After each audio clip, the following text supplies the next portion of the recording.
Framework Fanboys, Causes, Effects, and What to Do About It. The hardest part putting this talk together, by far, was the title, because I didn't want to be gender specific, but there was no such phrase as Framework Fan Persons that made any sense whatsoever. So I ended up going Framework Fanboys and checked with my female colleagues, and they said, it's fine, we forgive you. So I hope we see more Framework Fan girls in the future, so that we get more in the industry. But they're perfectly capable of making the mistakes we're going to go into shortly. So what is a Framework Fan person, which is how I'm going to refer to it from now on? Fan people. This is my definition of someone who is a Framework Fan person. Those who would adopt frameworks or continue to show loyalty to frameworks without valid justification. This valid justification ends up being the key point there. Is that if you don't know why you're choosing a framework, then it must be for some ulterior motive. In my mind, at least, this separation of adoption and loyalty is going to be something that continues through the rest of the talk. So valid justifications for adopting or being loyal to a framework. And I'm not going to read slides the whole talk, so bear with me for the next couple of slides as I get this foundational stuff out of the way. Performance, security, stability, scalability, maintenance, needed feature, fast time to market, in-house expertise, developer community, ease of recruiting, business alignment, boilerplate removal, enterprise support. My theory is this. If it's not based on these reasons or a subset of these reasons, I'm not entirely certain that the selection of a framework is got valid justifications. So I feel like it's easier to understand what I mean by looking at invalid justifications. So I look at invalid justifications falling in terms of two distinct categories when it comes to framework fan people. One of them is those who would adopt inappropriately. And then the second one is those who remain loyal to frameworks inappropriately. So let's go into the causes of what's causing these phenomenons. And to let you know that the remainder of the talk is going to be broken up into two parts each. So first we're going to talk about causes, and we're going to focus on the fan adopters and the fan loyalists. And then we'll talk about potential solutions, or what to do about it. And we'll do the same thing. We'll break it up into adopters and loyalists. Admiration. Let's start off with admiration. It's a good reason for you to say, this is probably not a great idea, but I want to use this framework. So I think it's good to admire things and admire people. I think there's nothing wrong with that, to be able to say that these people have achieved something and that's very laudable, and therefore I want to emulate them, or I want to participate in the things that they've created. I think that gets a little bit out of control when people stop being rational when it comes to picking frameworks, and they begin to basically truly become fans. And this is why the word fan comes in a lot, is that it's simply by virtue of the fact that this person created it makes it good. And of course this leads to a wide variety of problems just by picking. Well, we'll get into that now, but actually let's just keep going. Curiosity. I think curiosity is great. I think there's a natural human curiosity that is the reason why we don't eat raw meat carved up with stone tools in some cave somewhere. It's good that we want to know how things work and how to make things work and how to make things for ourselves. And I really don't see that there's anything wrong with that whatsoever, except for when that curiosity goes a little bit too far, and it's your driving factor. You just want to know so badly that you can get yourself into a ton of trouble. Industry trends, and this is cited often as sort of the key thing, right? Is that I want to adopt a framework, and I have valid justification. My valid justification is the industry is trending in that direction.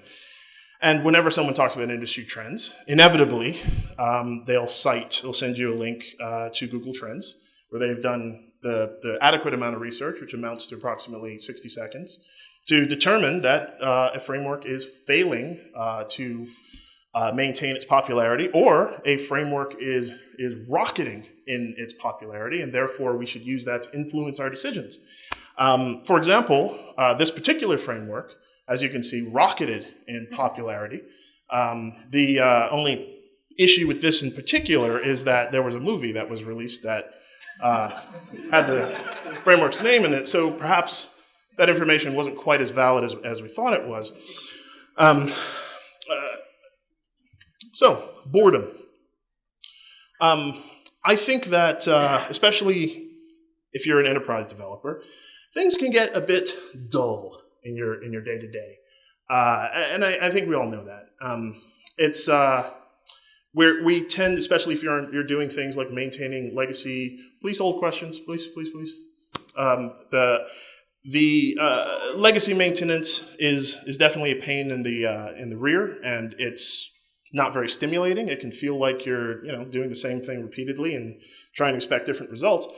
So I'm empathetic to people who would say, let me do something to liven things up, to do things that are a bit more interesting, to get my juices flowing. Because as a developer, if I'm not doing new things that would get my juices flowing, I tend to just languish, which is in no one's best interest, right? I lose my creativity, I lose my sense of wonder, and I basically just sort of dry up and fade away as an intellectual.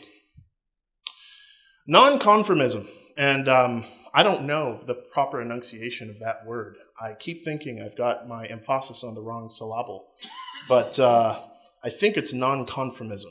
But this is basically someone saying, I'm a unique snowflake. I want to differentiate myself from everyone else by declaring that I know this framework and you don't, and as a result of which I don't know what the rationale is from there on out, but I'm something of a maverick. I'm out there, I'm making my own rules. The rest of you are using some old fuddy-duddy framework, but I'm using something new and very interesting and very modern. And so I take risks, and I don't necessarily care about the consequences of not following along with the norms. Because of how, I'm completely not risk averse. Peer pressure. So we think about peer pressure a lot when we're talking about high school students and just students in general. It's a serious problem in school, but it's a bit surprising to think that it actually comes to play when you're an adult, but it does. And especially when it comes to frameworks. For example, people you respect, people you work with, people you follow on Twitter, they say, this is so cool, this is so interesting. I think you should be interested in it too, effectively, right? And so you may have your own ideas, and you might say, well, I don't think I agree, but I mean, look, all the smart people are doing it. I don't want to be left out in the cold. I want to be part of the crowd. So you kind of stay quiet, and you go along with it, and you say, yeah, everybody can't be wrong, right? What's interesting though is that if you've been doing this long enough, you'll actually realize that there's a pretty predictable arc where there's this huge excitement, and then a couple of years later, a reality sets in, and people realize that the things that they were declaring were the thing and the next thing end up not being nearly as perfect as people originally thought. Solution fixation, which is what I call it, which is effectively your picking a solution and then going to look for a problem that it solves. So this is to me, this is inductive reasoning, right? Is that I want this solution to be the solution, so I'm going to go and craft the problem definition to meet my solution. And what ends up happening invariably is, we end up with a mismatch, a misfit, if you will, between what the actual problem is at hand and what the solution, in this case a framework, is attempting to provide. And don't get me wrong, there are actual times where something is truly innovative and inspirational. that we should pay attention to it. Meaning someone has truly gone out and they've invented something brand new that should be paid attention to. But there are also times when someone says, well, let me build it and they will come. Let me create a solution, and then hopefully out there someone's going to recognize the genius of my solution and then start using it straight away. This can happen, obviously, right? You can invent a solution out of context, and maybe it works. I'm trying to keep myself out of this talk, but I'm of the school of thought that says that the best frameworks are evolved or refactored out of existing problems, but that's just me. Job mobility. This is sort of when I gave the practice talk this morning to myself, I lowered my voice dramatically. I said job mobility, but I didn't do it this time. Job mobility. So things have changed over the last 20 years or so.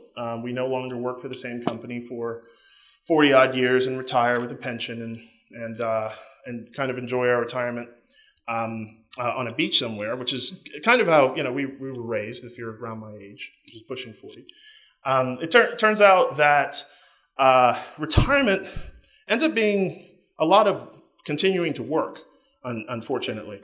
And if that's the new normal, if that's the truth, that you don't ever get to stop working, then you've got to find a way to never be in a position where you're struggling to find a job.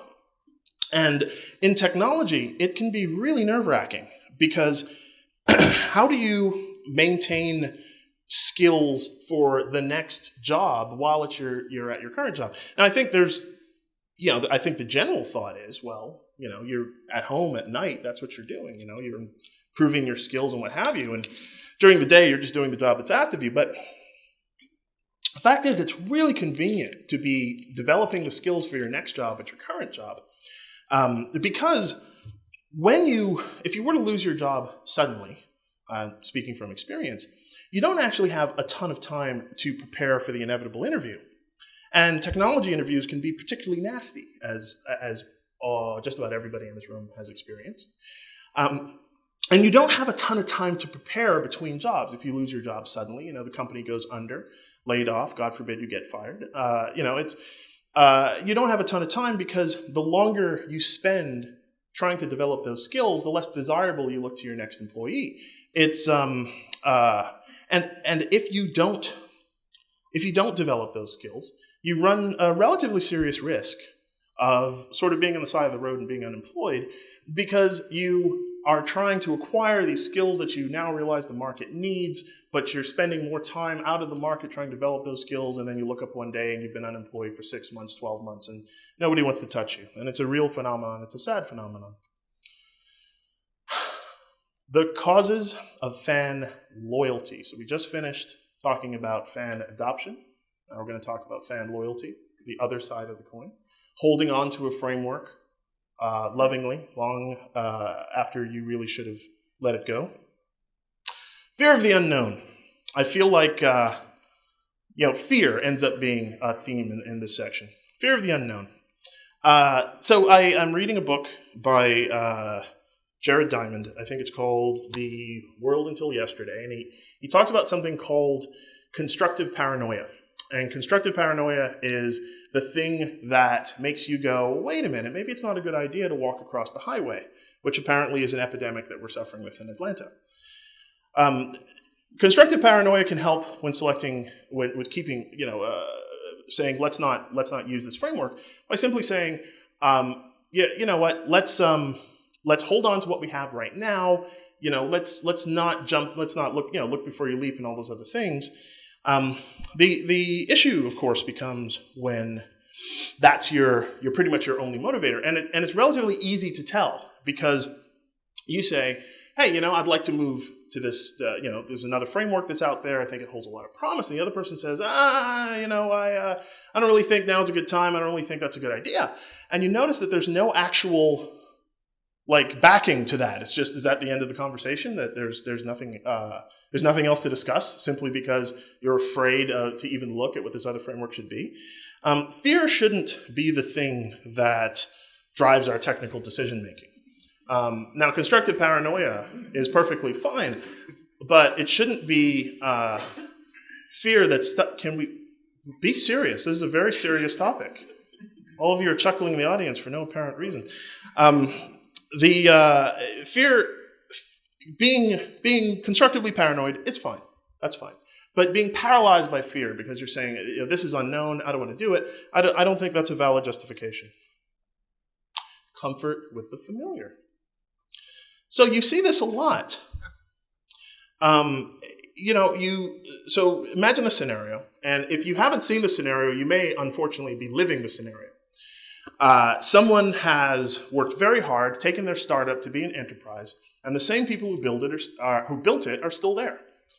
And they're very comfortable with the skills that got that company to where it is today.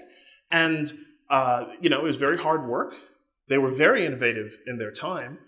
They beat out their competitors, and now they're successful. And so they're very comfortable with that. We've done it this way. This is how the company got to where it is. We're very sharp at this area of problem solving. The issue with being comfortable and remaining comfortable is your competitors can take that as an opportunity to pass you or crush you or do other horrible things to you. The technology industry demands that we constantly are pushing ourselves to the next thing. And even if you push yourself to the next thing, on and on and on, it continues. The longer you wait, the longer you're comfortable with where you are and what you know, the worse it gets in terms of your ability to compete with the people who are breaking outside their comfort zone. A lack of managerial support. So I think we're too hard on managers generally. And I'm in a rather ridiculous place in my career because I still deal with management and executives who look at me as, the fairly typical developer with what they consider stereotypical attitudes that a developer might have. And this will be my third talk where I'm attempting to defend the position of management, where I don't think that management is absolutely crazy. Because when you think about a technical manager who wants to maintain the bottom line, they want to make sure that you got the money so that you can pay the next paycheck. It makes a ton of sense for them to say, well, hold on now. You want to do what? You're saying that you want to switch to a new technology, even though the technology we have is just fine. There's I have a lot of sympathy for any manager who questions whether or not just simply switching to another framework has any merits whatsoever. Lack of perceived benefit, and the emphasis there is on perceived, meaning does anyone, the developers, the management, your peers, any architects, senior, whoever it is, QA, do they perceive there's going to be any benefit? When you're going to switch to any framework in a non-trivial application or adopting a framework, it's going to be a bumpy road. It's not going to be simple. If it's a trivial application, it's going to be trivial. If it's a large non-trivial application, it's got about 5 to 10 years of legacy code written in it, you're in for a lot of hard work, and it's gonna get worse before it gets better. If there's no communication whatsoever as to what we're going after, what we're trying to achieve, then people are just, that's why we get death marches, that's why projects get canceled, because nobody knows what the hell we're trying to achieve anyway. If you start out by instead saying, this is what we're trying to do, this is what we're trying to accomplish, maybe we're not really sure that we're going to get there, but if we do get there, there'll be great things that actually happen as a result. Now, by the way, I try not to reference my slides, as you might have imagined, but the last 5 slides were based upon the construction of the Panama Canal, which is part of my research. And if you ever feel bad about your project, if you ever feel like things are not going your way, just spend a little bit of time, not a lot of time, reading up on how the Panama Canal went as a project. I think you'll I, for example, will never complain about a project again. I think all my projects I will ever work on are easy in comparison. Job preservation. It's a corollary to job mobility, right? It says, job mobility says, I could lose my job. I better learn these new frameworks, just in case.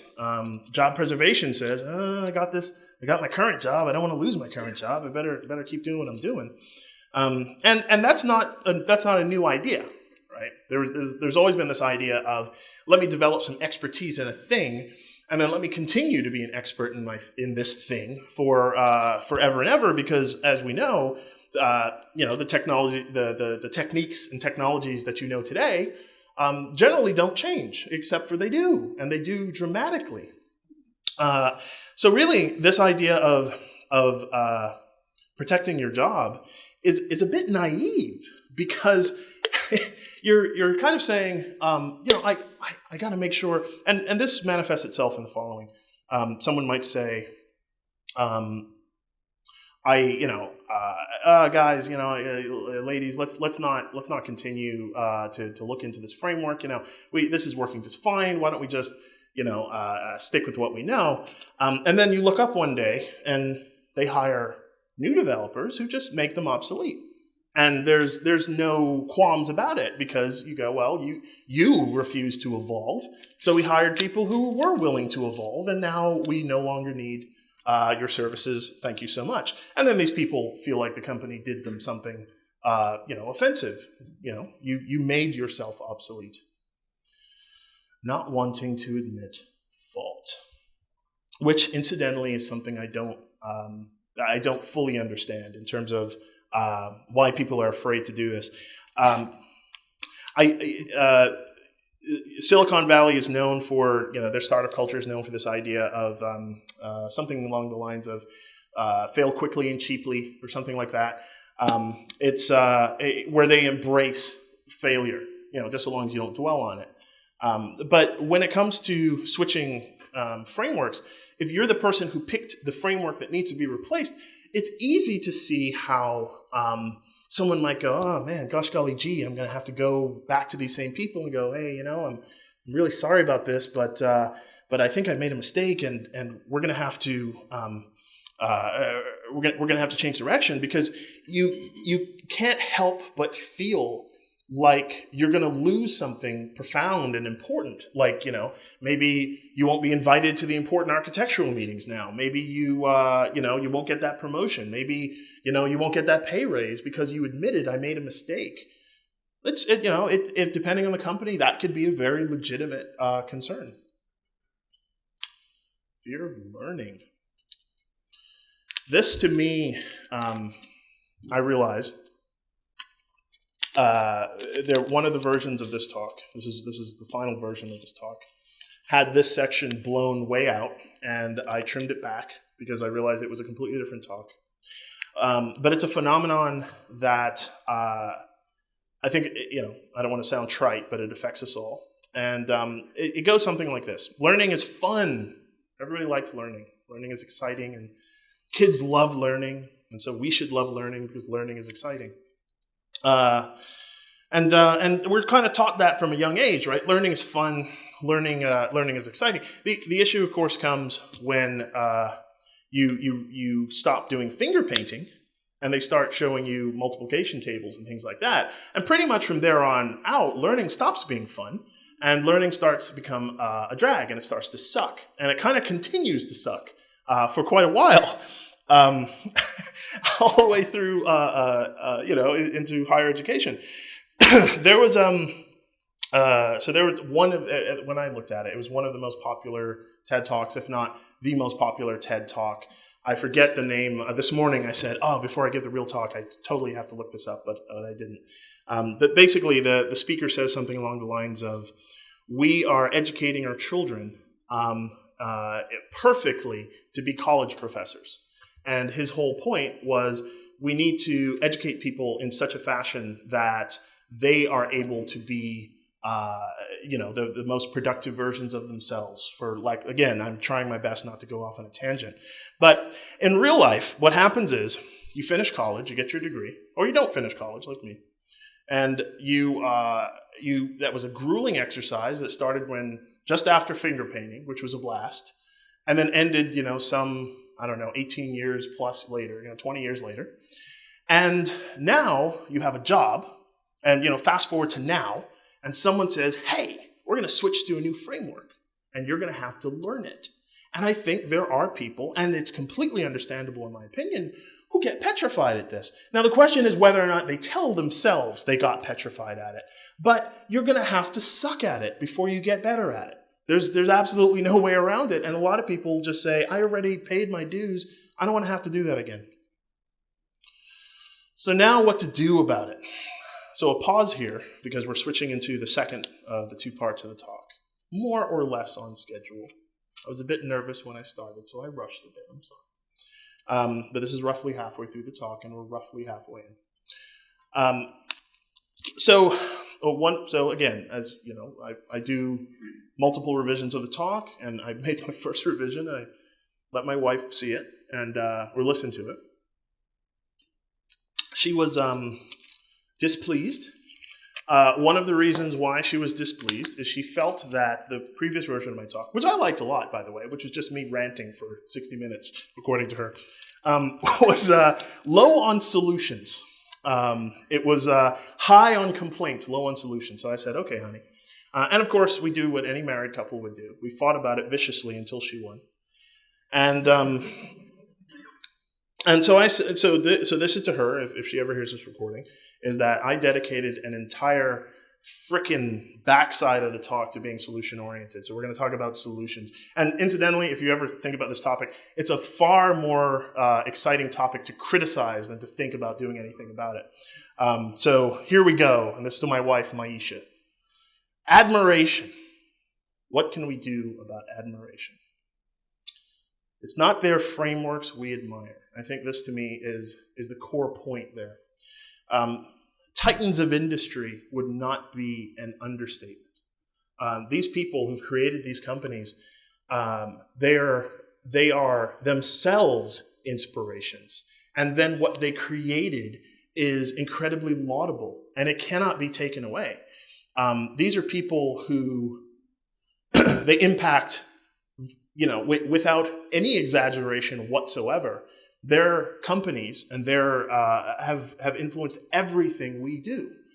Without these people, this wouldn't be a conference. We wouldn't be here.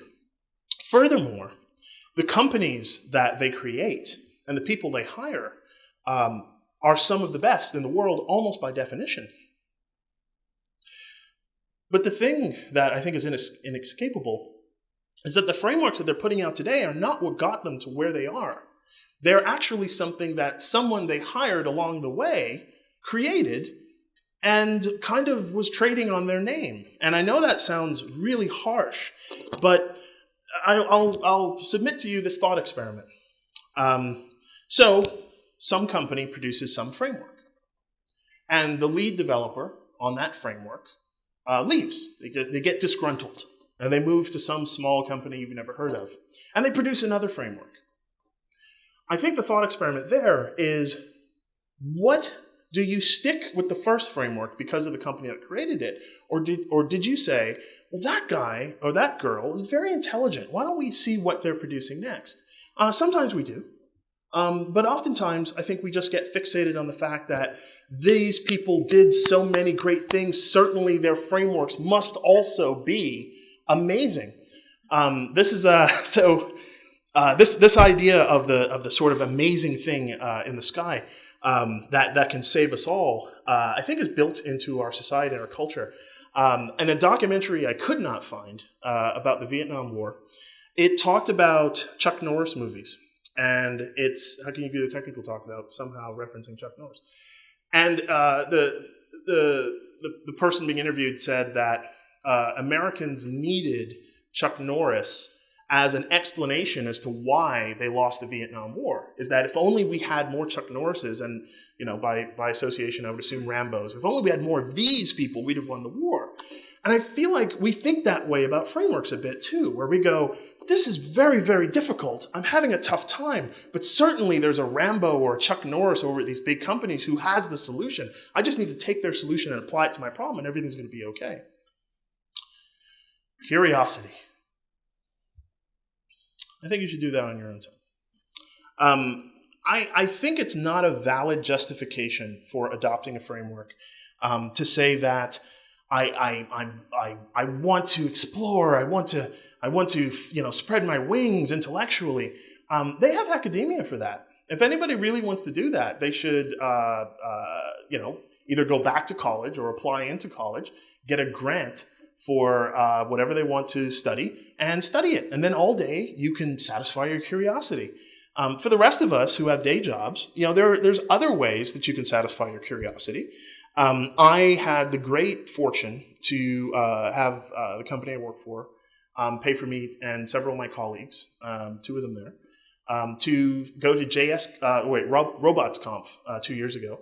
It was fascinating. I highly recommend it. And I'm not just saying that just to plug that conference. I think it was fantastic to go to a conference that wasn't directly related to my job, but something that was orthogonal to it, yet related. And it inspired me to create, a little robotics lab at home. This is not it. I stole it off the internet, but that's kind of how I want it to look. I can't afford an oscilloscope just yet. But the bottom line is, this is my personal way of satisfying my curiosity about things. I don't think it's right to have my employer be the one who is working to satisfy my curiosity, and I don't think it's a valid justification. Industry trends. Don't listen to the hype, I think, is the bottom line. One of the things that's interesting about trends, especially when you look at things that are quantitative, like Google Trends, is they actually don't speak to adoption. They speak to interest.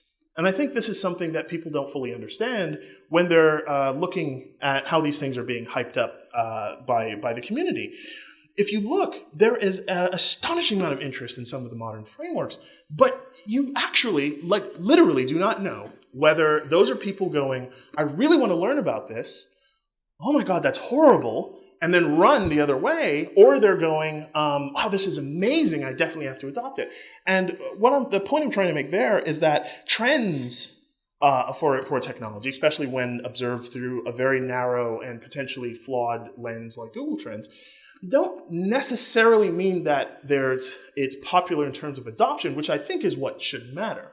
When it comes to trends, I think one of the best things to look for, and a lot of the biggest companies do this, is not so much to look at the hype that they have on sort of their framework homepage, but look at the projects they're actually using internally with it, because I think that's the bottom line.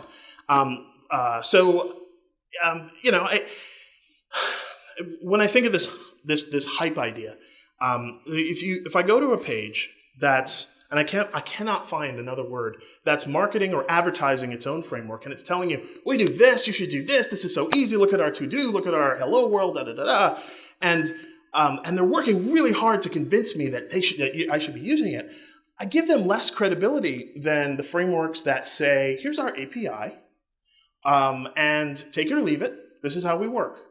At which point it's more neutral, and then I can form my own opinion.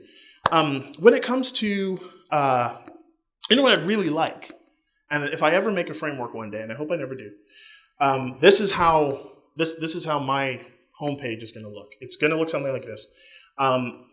First, we recommend, as the authors, hopefully people are helping me on this framework, that before you even look at us, you should actively try to use the following frameworks because we think they're better. However, if you're still looking at us after you've looked at all these frameworks that we think are better, here's why we thought making a framework was a good idea, and here's the deficiencies we think it has, but here's the advantages that it has in our particular specific solution. Your mileage will vary. At that point, thank you. I'm not trying to hype you up. I'm not trying to excite you. I'm just, here's a solution to a problem that you may or may not have. Boredom. How do we solve boredom? Find a new job. Your job is boring. I don't think there's a lot more to say about it. My mom used to tell me something when I was younger, and I still don't understand it. Maybe someone can explain it to me one day. She used to say, I won't do her voice. but I was about to, and I realized I was being recorded, and I would never survive. But effectively, she would say, only boring people are boring. And I never got that. I think what she was trying to say is that I should entertain myself. But generally speaking, when it comes to, working in a job, if you're really bored, find a new job. And the thing that's interesting about this is it's actually a perfect solution. So the first thing it does is it gets you out of a boring job. The second thing is you already know what your interests are. Whatever this framework is that you wanted to use at your job, but you realized wasn't a good idea for whatever reason. So what you can do is you can teach yourself that framework, add it to your resume, put it out in the job market, and if you're really lucky, someone will hire you to do that full time. It's a perfect solution in my mind. Nonconformism, wanting to be your own thing and independent from everyone else. Find better ways to define yourself.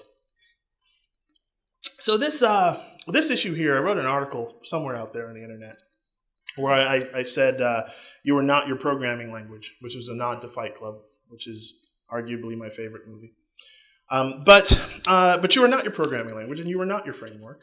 I would really like to think that you, as a human being, are more interesting than one tool that you happen to know now. I would like to think that you are a good father, a good mother, a good husband, a good son, a good daughter. I would like to think that those are the things about you that differentiate you. That you give back to the community, that you volunteer, that you're genuinely a good person who tries to, those are the things I think if you want to be a nonconformist, someone's walking along the side of a road and in the rain, give them a ride. That's a way to buck the trend, because I know I don't, because I don't want to get stabbed. But nonetheless, I think there's so many better, more productive ways to differentiate yourself than just saying that I know this framework and you people don't. Peer pressure. Get a gun. I'm kidding. No, that's not at all funny.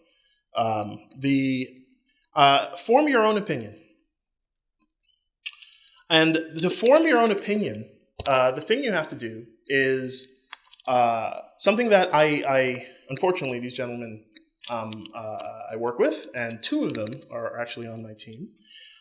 But I find myself, Andrew, just kidding, he's awesome, having to teach thinking a lot to my teammates and also to management.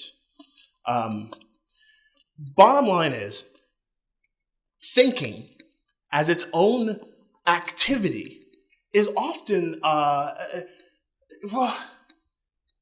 so a question I've been asking myself is, why is that something I have to explain to people, and why is it something I have to defend? And it's perplexed me for the longest. Just thinking, what is so wrong with thinking? And I came to this conclusion, and I'll share it with you and see if this works. And we're back to academia again. So currently, right now, I believe that there are millions of school children all around the planet right now who are in a classroom where the teacher writes something up on the board, and the teacher randomly points to a student and says, "What's the answer?" And I think this is very common, and it's happening, literally right now, all around the world. It's a universal phenomenon.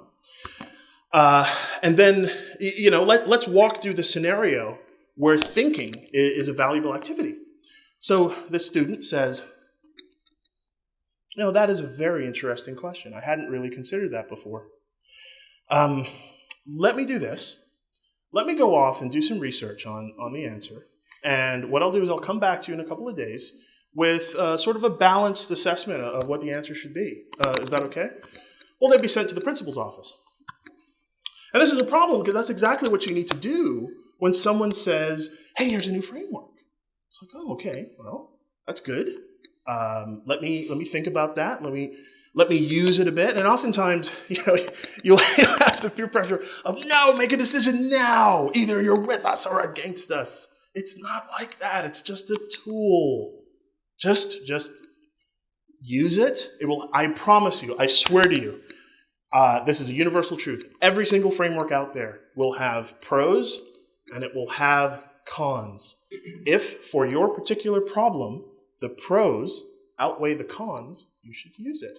But that requires thinking. Solution fixation. Deciding that this solution is I just need to find a problem this solution solves and I'll be fine. I've actually found an elegant solution to this one, and it's just defining your problem. Just define your problem first. So this is similar to thinking. And some would say that you must first get past this thinking phase before you can define your problem. But the reason why I think that defining your problem is difficult is that it's rare that your problem is obvious. Sometimes it is, but sometimes the actual root problem that you're having, and in our case, particularly the software that we might be looking to upgrade or move sideways, is sometimes difficult to articulate even to yourself. So in that regard, I am empathetic to the fact that it's challenging to actually define your problem. And by the way, if there's any takeaway, I encourage you to go away and whatever problem you're working on, write it down in bullet points. I bet you can't. I bet you can't.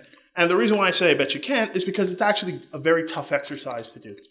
If you're given some collection of tasks that you have to do to say, this is the problem I'm solving, bang, bang, bang, bang, you'll actually realize pretty rapidly that almost nobody defines their problem before they set out to solve it. Usually some executive has some idea about how things should work, and then that trickles down. By the time you get there, you don't actually know the problem you're solving. But it is a very direct, simple solution to people who say, I want this solution to solve my problem. Just ask them to define the problem. They won't be able to. But if they are able, if they can do it, use that thinking thing we talked about a while ago to find out whether it fits your problem. Job mobility. What are we going to do about job mobility? I think don't be unethical. So you need to find work if you're out of work. But the question is, are you picking a framework exclusively because you want to make sure that you're ready for the next job? If that's what happens, then I feel so bad. People are leaving. No one leave, please. If that's what happens, then I think you're being unethical. You're not being professional, and you should pause and say, wait a minute now.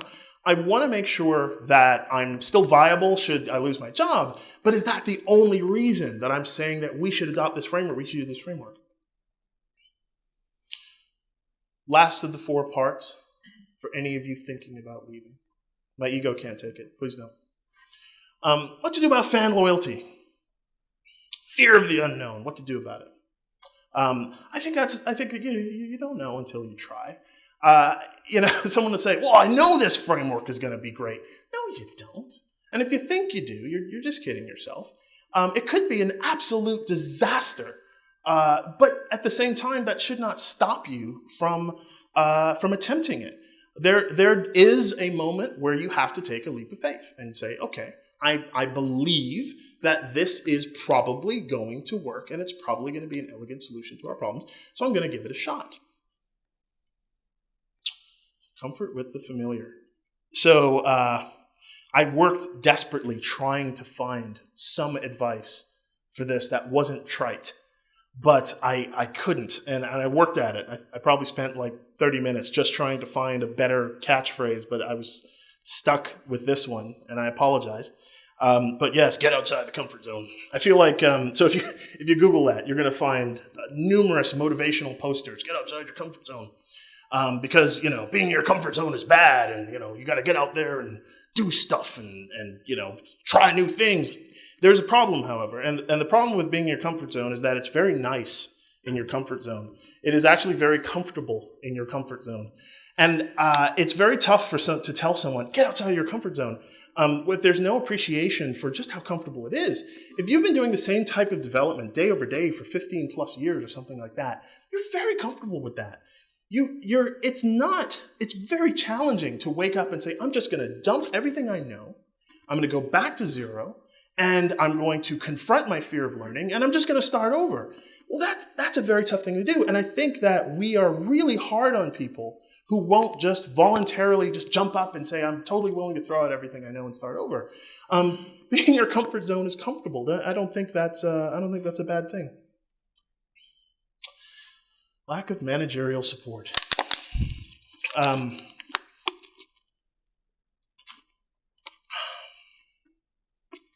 don't know what you know. Management is not, I'm obviously speaking of non-technical management.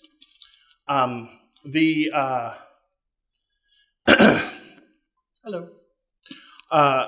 Non-technical management, it relies upon you to help them make decisions, technical decisions. So your responsibility in these things, if they don't support you, is to, at some level, is to lead the way and basically say, this is the direction we need to go in. I know you don't support it right now, but you have to have some faith and trust in my ability as a technologist to take us to the next level. And hopefully you have enough trust and credibility where you can actually do that. But if you don't, you have to fix this perceived benefit problem. And the way to do that, get better at selling. Now I have a confession. I took this way too seriously many, many years ago of getting good at selling technical solutions, and I focused on it since about 2005-ish, something like that. And what has ended up happening is I'm very good at selling technical solutions. You guys might say, well, that's a great skill. No, actually, it turns out it's not. I think it's one of the only criticisms I've gotten from both my boss and my boss's boss is that I am so good at selling technical solutions that I actually begin to lose credibility because I can convince an entire room. So if I go into a room and I say, we're going to do this is going to work, it's going to be fantastic, and everyone says, yay! And that happens a couple dozen times. Eventually, I get up there and I say, guess what? And they go, shut up. We've heard, we know, fine. We're going to write it down on a document and let us form our own opinion. So yes, if you don't have a black belt in selling technical solutions, then I think you should get better. But you can go too far, apparently, and I am the direct evidence thereof. Job preservation. Be more afraid of obsolescence, and I think that's really the key. Is don't be afraid of keeping your current job. Be afraid of not being able to get a job at all. That's terrifying to me. I don't mind so much if I lose my current job, but I can still find a job. And if I'm very protectionist and I say, this is the job that I do, and this is the job that I always want to do, then you're risking obsolescence. You don't want to be,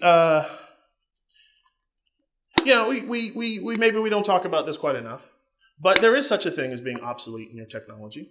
I almost became obsolete. In, what was it now?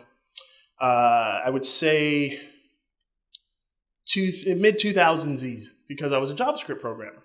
And I had declared that I was going to be obsolete. And I said this very publicly. And I said, I know what we're going to do.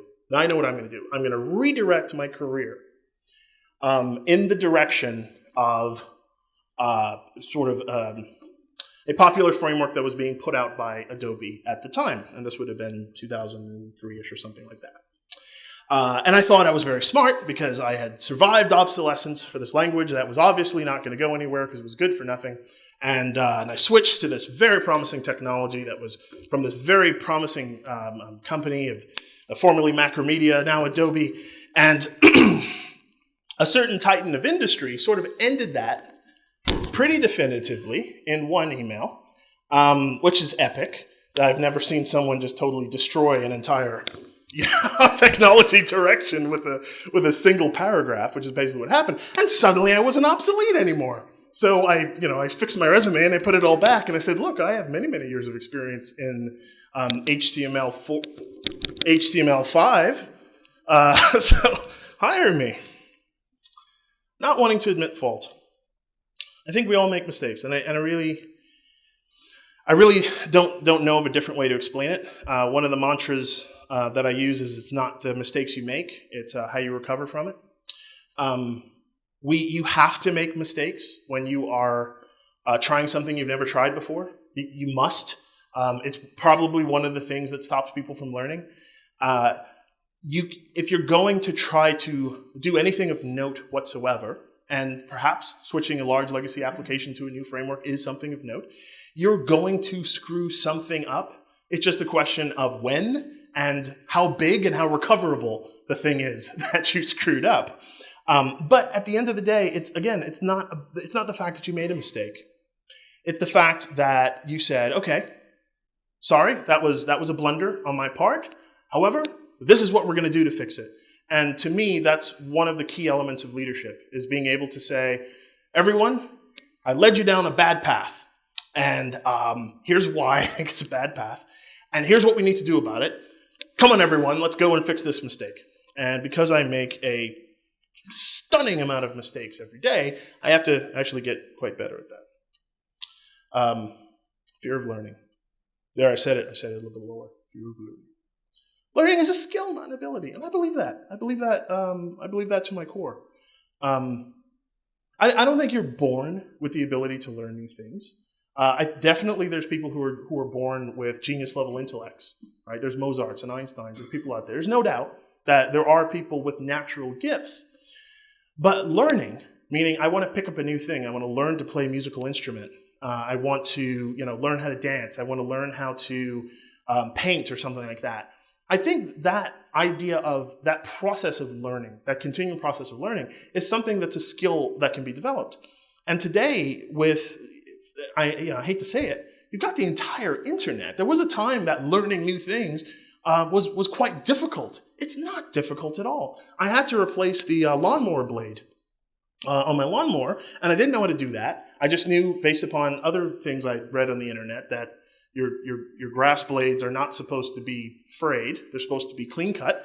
And so I said, okay, and I found the solution on the internet. Apparently, I had a dull motor blade. I didn't know what to do. I went on YouTube, looked it up, and there were some very nice gentlemen apparently from their accents, very rural areas of the world, but they certainly did know how to replace a lawnmower blade, and they taught me via YouTube, and I went out, tried to do it, spilled oil everywhere, went back, read it more carefully. You're supposed to drain the oil first, and went back, sharpened the blades. Apparently you need to balance it, so I took that off, put it back on, and damn it, now my grass blades are ever so slightly less frayed. I don't think I did it right. But nonetheless, closing thoughts. Talk is at a close.